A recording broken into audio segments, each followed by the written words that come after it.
For our viewers, we want to let you know this. Just moments ago, Judiciary Committee Chairman Dick Durbin got right to the point about the Gaetz investigation. We just got this. He had this to say about that looming report and the president-elect's decision to tap Gaetz for Attorney General. Listen. The fact of the matter is this individual resigned from the House of Representatives so this report would not be made public. Let's get to the bottom line here. He does not want it to be made public, and there must be something in there that scares the hell out of him. Sir, how many? Let's go live to Washington Post political reporter Leigh Ann Caldwell. You heard him say that right there. He's saying squarely, this is why Gaetz resigned so quickly. Is that the consensus there on Capitol Hill? Well, we don't know exactly for sure why Gaetz resigned so quickly because we don't know what is inside Gaetz's head. But I will say, when you put the pieces together, it seems like perhaps that is absolutely the reason why he resigned. So it's an interesting split screen that's happening on Capitol Hill right now. On one hand, you have Vice President-elect J.D. Vance meeting with senators and Matt Gaetz about this upcoming confirmation process. And then on the other hand, you have the House Ethics Committee who is meeting, and they are discussing whether they should release this ethics report or not. So you have Matt Gaetz trying to tell senators, just give me a chance. Let this process go through. I'm told by senators who have met with Gaetz today that he is denying any sort of allegations and that he's saying, just give me a fair shake. Let this process move forward, and I'll show you that I'm able to do this job. But this ethics report is still hanging over his head, and you have attorneys from some of the victims who are coming out and speaking. So it's a very difficult situation and quite a contrast up here on Capitol Hill. Yeah, and you know, a lot of the conversation, a lot of the wind in our conversations is going into what could be in that House ethics report, the contents of that. But today, arguably, isn't it really about Matt Gaetz taking the temperature of those lawmakers whose green light he needs in order to get confirmation through?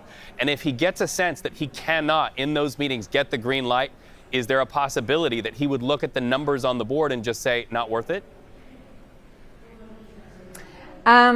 We'll see. Matt Gaetz and Donald Trump are two people who are not known to back away from a fight and to retract from a fight in the sense of like stepping down. So I think that it's premature, most likely, for that to happen at this stage in the process.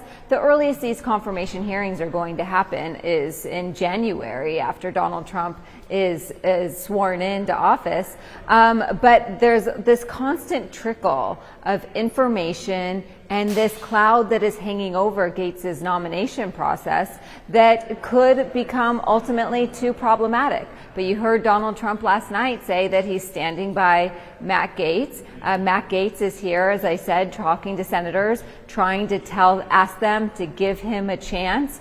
And so this could continue to be a storyline for the next weeks, maybe even the next couple months. And it's going to be up to Donald Trump and Matt Gaetz on if they're going to push through. We have not yet seen the full force of Trump and his allies on what they can do to try to pressure these senators. It just hasn't happened yet. And so I think that we're going to have to wait to see how that happens before it becomes clear what senators are going to do. Well, if I'm sitting in hometown USA in a coffee shop, I'm thinking to myself, just release the House ethics report, let the American people decide, and then communicate back to their elected representatives. You and I know what the mechanism is there and why so many people are struggling with whether to actually greenlight the release of that. Explain for our viewers that might have that very simple question, why there's this hesitation to release that report. Well, there's likely very damning evidence about Matt Gaetz in that report. Speaker Mike Johnson last week said that he wanted that report released. He went to Mar-a-Lago and then the next day he said that report should not be released. Matt Gaetz does not want that report to be released. One of the things that Matt Gaetz is saying, though, is that he's pointing to the fact that the Department of Justice looked into this and did not charge him. That is a key part of his own personal defense and what he is telling senators. And so there's also something to be said in this post-truth era, especially when, Donald Trump has overcome his own legal troubles, his own criminal investigations as well, and as president of the United States. You could very much expect them to spin this as Matt Gaetz being a victim of a political witch hunt because people don't like his politics. That's something that Lindsey Graham started to hint at this morning when he was talking to reporters after he met with Matt Gaetz. He said that he's not going to be part of what's become a lynch mob about this nomination process. And so we are just at the very early stages, and we can expect this to develop, and we can expect the defense on Gaetz's behalf and on Trump team's behalf to only intensify. So nice to talk to you, Leigh Ann Caldwell, Washington Post political reporter. And for our viewers at home, it bears mentioning once again that Matt Gaetz denies any wrongdoing in statements through his attorney. Thank you so much for joining us.